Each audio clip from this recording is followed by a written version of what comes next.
السلام علیکم، بسم اللہ الرحمن الرحیم، اللہم صلی علی محمد کما تحب و ترضی لہ۔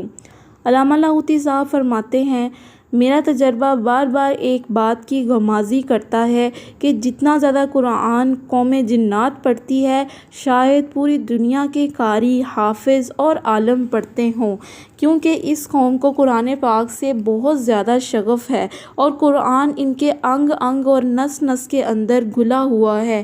ایک چیز قارئین کی معلومات کے لیے دینا چاہوں گا، آپ نے کبھی محسوس شاید نہیں کیا کہ پاکستان بھر میں اور دنیا بھر میں قرآن پاک سب سے زیادہ چھپنے والی کتاب ہے، لیکن مزے کی بات یہ ہے کہ قرآن واحد کتاب ہے جو زندگی میں ایک یا دو بار گھر کے لیے لی جاتی ہے۔ کوئی اخبار یا رسالہ تو ہے نہیں کہ روزانہ یا ہفتہ وار یا مہینہ کے بعد لیا جائے۔ اور ویسے بھی قرآن کا ذوق، تلاوت اور صبح صبح روزانہ کا پڑھنا ختم ہو چکا ہے، لیکن اس کے باوجود قرآن پاک مسلسل چھپ رہا ہے، ہزاروں نہیں لاکھوں کی تعداد میں چھپتا ہے۔ آخر وہ کہاں جاتا ہے؟ تو آج آپ پر یہ راز عرض کرتا ہوں کہ وہ قرآن قوم جنات پڑھتی ہے۔ جنات کے جہیز میں سب سے زیادہ قرآن پاک دیے جاتے ہیں اور جنات کی بچیاں اور بچے قرآن پاک بہت پڑھتے ہیں۔ رمضان المبارک میں تو اس کا خاص اہتمام ہوتا ہے۔ ایک رات میں پورا ختم کرنے والے، 3 راتوں میں ختم کرنے والے، 5 راتوں کو ختم کرنے والے، 10 راتوں میں ختم کرنے والے تو عام سی بات ہے۔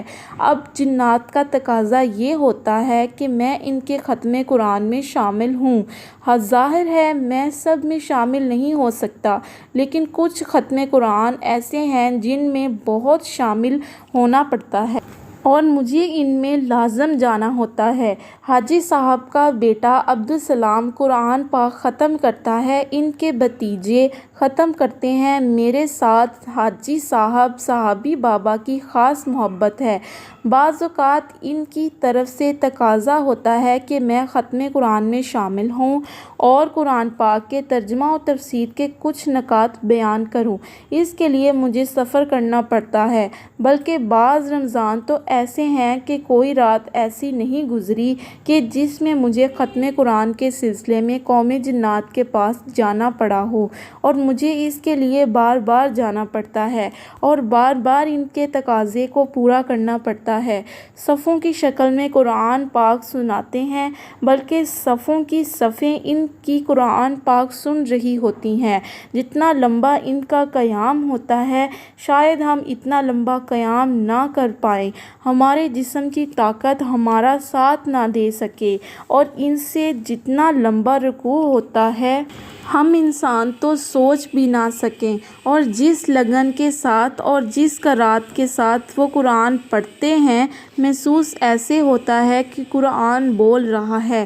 تقریباً 5 رمضان پہلے میں نے صحابی بابا سے تقاضا کیا، آپ نے خود حضور اقدس صلی اللہ علیہ وسلم سے قرآن سنا ہے تو وہ قرآن مجھے سنائیں جو آپ نے سنا ہے۔ تو فرمانے لگے، بوڑھا ہو گیا ہوں، قرآن تو یاد ہے، لیکن لمبی رکعت اور لمبے رکوع، قیام و سجود کی اب زیادہ ہمت نہیں۔ تو میں نے ان سے عرض کیا کہ آپ مختصر رکعت اور مختصر قیام میں مجھے سنائیں۔ خیر انہوں نے میری بات نہ ٹالی اور نہایت شفقت فرمائی، انہوں نے قرآن پاک سنایا۔ 10 دن میں پورا ختم القرآن ہوا۔ ایسی طرز اور ایسا پڑھنے کا انداز کہ لفظ لفظ سینے میں اتر گیا، حرف حرف سے قرآن کی حقیقی خوشبو محسوس ہوئی، اور طبیعت ایسی سرشار ہوئی کہ عقل حیران ہو گئی کہ حضور صلی اللہ علیہ وسلم کے دور میں کیا واقعی ایسا قرآن پڑھا جاتا تھا؟ حضور صلی اللہ علیہ وسلم کے دور کا قرآن کتابوں میں پڑھا، علماء سے سنا، تفسیر نے اس کی لذت اور چاشنی کو بیان کیا، لیکن جب میرے کانوں نے خود سنا تو میری عقل دنگ رہ گئی، اور مجھے محسوس ہوا کہ واقعی حضور صلی اللہ علیہ وسلم کے دور میں ایسا قرآن پڑھا جاتا تھا۔ 10ویں دن حاجی صاحب کی تقریباً پونا گھنٹہ رکعت آمیز دعا، جنات کے لشکر تھے، آہوں اور سسکیوں کا ایک سمندر تھا،